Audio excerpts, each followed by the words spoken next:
Sure. Good afternoon. Thanks to Chairman Kaufman and Galloway, Representative Klunk, and to the rest of the House Labor and Industry Committee for your attention to this issue. My name is David Osborne. I'm President and General Counsel of the Fairness Center, a public interest law firm that protects those who are hurt by public sector union officials.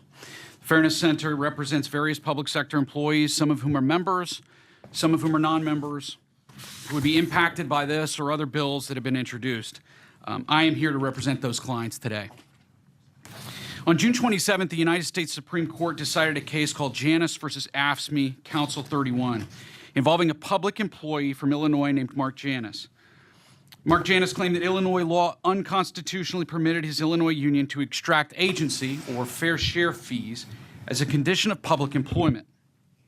He argued that it was a violation of his First Amendment rights to be forced to subsidize the political speech of a private organization, particularly when he disagreed with that private organization.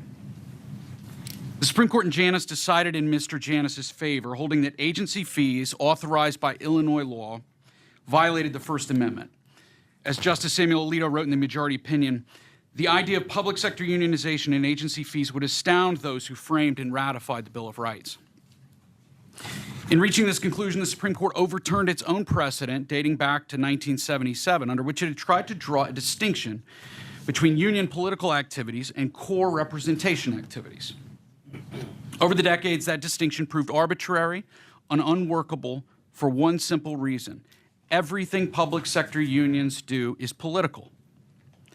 The Supreme Court also addressed a question that Mark Janus did not actually ask, whether unions could nevertheless charge agency fees with non-member employees' affirmative consent. And the answer to that question, according to the Supreme Court, is yes, provided the union secures a truly voluntary waiver of an employee's right not to pay agency fees or some other payment, it can continue to deduct those fees or payments going forward. I advocate on behalf of my clients for three basic changes to Pennsylvania law in light of the Supreme Court's decision in Janus. First, it is essential that Pennsylvania bring itself into alignment with Janus by repealing its fair share fee laws. Pennsylvania's public sector employees should have the right to stop paying their unions and can justifiably expect that their unions will honor that right, but it is not automatic. 8 of the Fairness Center's clients have pending cases that were affected by Janus, but the courts have yet to rule on how Janus impacts Pennsylvania law. Janus addressed the issue generally and Illinois law specifically, but Pennsylvania's fair share fee laws are still on the books.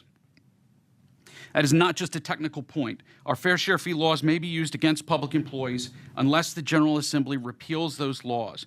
House Bill 2571 does that.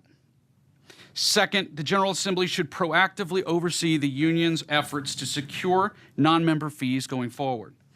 Again, Janus ruled that extraction of agency fees as a condition of employment is unconstitutional, but it does allow public sector unions to take fees from non-members as long as they give affirmative voluntary consent.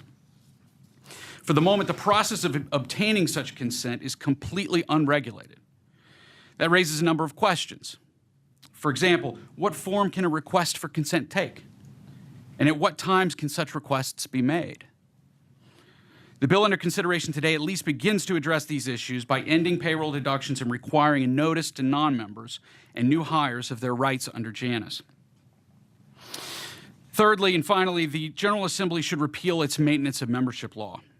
Pennsylvania's maintenance of membership law purports to keep public employees from exercising their rights by limiting their opportunity to leave a union and limit that to a 14-day period prior to the expiration of a collective bargaining agreement, which may span several years. The bill under consideration today does not address maintenance of membership, but I believe other bills will. For those on the committee who did not celebrate Janus, I think these measures are still worthy of your support. Pennsylvania has an opportunity to implement Janus in a way that will serve and preserve the rights of public employees at every level of government. For those who celebrated the Janus ruling, I just want to emphasize on behalf of my clients that implementing that ruling here in Pennsylvania is not automatic. Public employees are counting on their legislators. Thank you. I'd be happy to address any questions you may have.